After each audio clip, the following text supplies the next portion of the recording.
Korryn Bachner was a typical teenager living in a Chicago suburb when a terrible accident left her with third-degree burns over much of her body. After several days in the ICU, she was released home, but still needed ample recovery time before she could return to normal life. Nonetheless, Korryn's friends made sure she was still able to enjoy one of the most important dances of a teenager's life.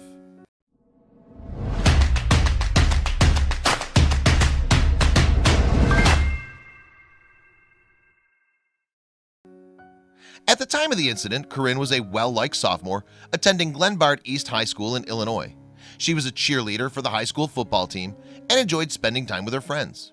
Life seemed to be going fine for the 15-year-old until one night changed everything.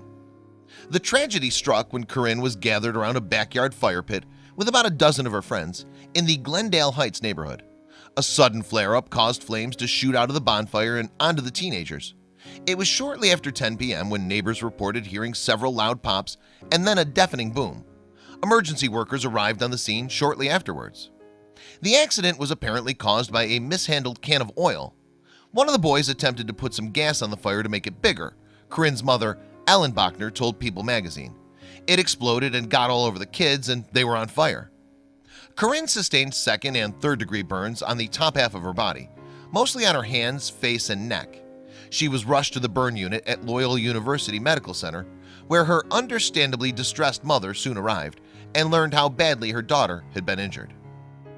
"I didn't understand the severity of her burns until I saw her in the trauma center," said Ellen. "It's every mom's worst nightmare. You don't want to see your kids hurt." Unfortunately, Ellen wasn't the only mother whose child sustained major injuries that night when flames went rocketing violently into the air. It's thought that somewhere in the region of 10 children were hurt in the explosion, with around 4 sustaining serious injuries. One of the teenagers' parents told WGN-TV that one boy was burned over much of his body, 2 girls will need facial reconstruction surgery, and 1 is in a coma with a breathing tube. The most gravely injured victim in the explosion was Korryn's good friend Autumn Hamilton, who remains hospitalized. GoFundMe pages have been set up for Korryn, Autumn, and some of the other victims to raise money for medical bills. The high school and surrounding community have been trying to support the students as well. Korryn spent 13 days in the hospital, several of them in the ICU, before being allowed to go home. And although Korryn had survived, she nonetheless had a long journey ahead of her. With the help of her parents, she would have to continue the extensive and daunting process of helping her injuries to heal. For instance, the teenager's face was bandaged over, and so the dressings would have to be replaced regularly. And just one day after her release from the hospital, Korryn was supposed to be attending the Glenbard East High School prom. Jonathan Ayala, a pal of Korryn's and senior at her high school, had already asked her to go to the prom. She'd accepted, but now for obvious reasons it seemed that she wouldn't be able to go after all. However, Korryn's friends were determined to ensure that their injured pal didn't miss out on the special night. So in a surprise effort, orchestrated by a bunch of her classmates, the prom came to Korryn instead. On the night of the prom, her friends brought the party to the Bachner household by decorating the basement to create a mini prom experience. And Ayala had a major role in planning the operation. He told me in the hospital that he was determined to bring prom to her, even if it was in the hospital, Korryn's mother explained. Then when we came home, he asked if he could decorate the basement. Ayala's efforts were well received, especially as Korryn had no idea what her pals had planned for her. The teenager just thought that some friends were stopping by before the dance to say hello and take pictures. But she got far more than she bargained for, and Korryn was surprised and touched to find her basement decorated with lights. There were definitely some tears, Ellen recalled, but they were happy tears.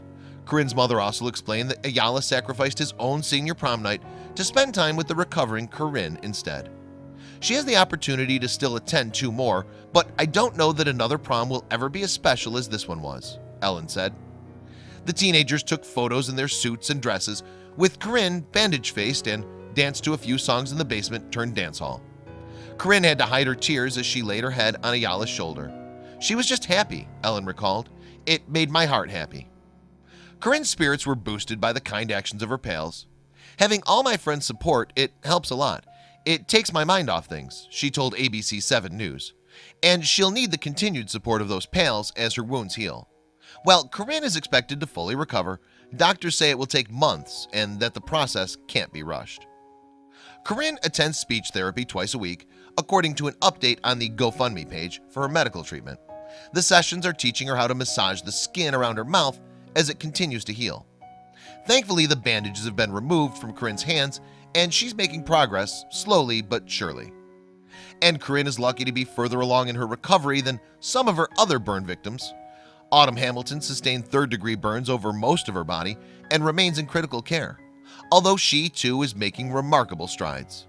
Perhaps most importantly, she's been taken off her ventilator and is now breathing on her own. Autumn's sedative doses have been lowered, allowing her to actively participate in her physical therapy. She's alert and aware for longer periods of time now, can nod yes and no to questions, and is determined to work hard to get better. The process is slow, but thankfully both Autumn and Korryn have a great group of friends to support them as they recover. Check out these other videos from Let Me Know. If you haven't made the move to subscribe to our channel, all you need to do is click on that red subscribe button. Thank you for watching.